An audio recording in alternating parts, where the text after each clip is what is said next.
Fala galera, vamos para mais um índice socioeconômico, né? Para mais um indicador socioeconômico. Hoje nós vamos falar então sobre o Índice de Vulnerabilidade Social, ou IVS. Né? O que é esse índice de vulnerabilidade social? Como o próprio nome já nos sugere, ele mede a situação de vulnerabilidade social aí de uma determinada população. Ou seja, ele mede as condições de precariedade e exclusão aí da população em uma determinada sociedade. Então a gente vai conseguir aí ver os grupos populacionais, basicamente, que são excluídos aí dentro da nossa sociedade.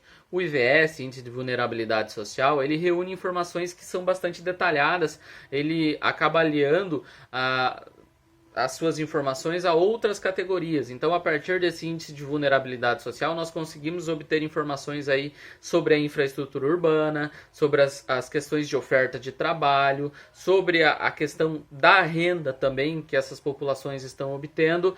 Podemos também avaliar as condições familiares que essas populações apresentam. Podemos também analisar a participação ou não dessa população no acesso à educação. Podemos também obter aí dados relativos à mortalidade infantil, assim como taxas de natalidade, taxas de gravidez, enfim.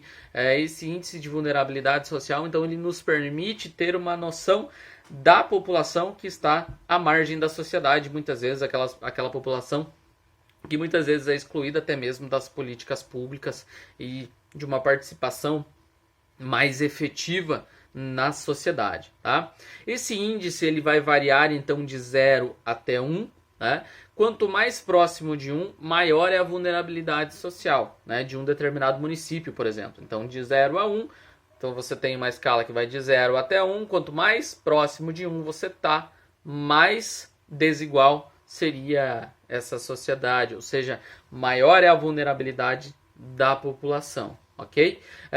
Os municípios que apresentam, por exemplo, um IVS de 0 a 0,2, por exemplo, 0,200, eles são considerados aí de muita baixa vulnerabilidade social. Os que apresentam um IVS entre 0,5 e 1 apresentam uma vulnerabilidade social muito alta, ou seja, tem um grau populacional que está diretamente sobre risco.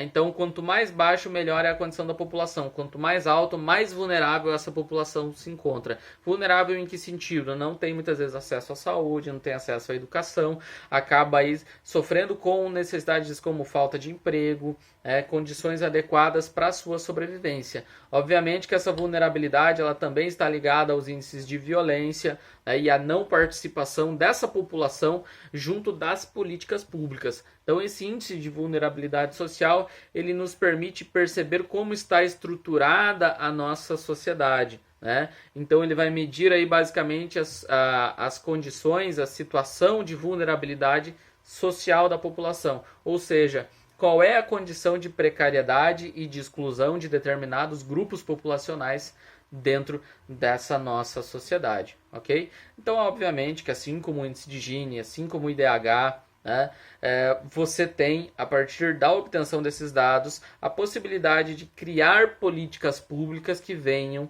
né, a auxiliar aí determinadas populações a terem, obviamente, melhores condições de saúde, educação, lazer, de trabalho e, obviamente, de um acesso a uma renda adequada à sua sobrevivência. Tá? Espero que tenha ficado claro. Valeu, um abraço.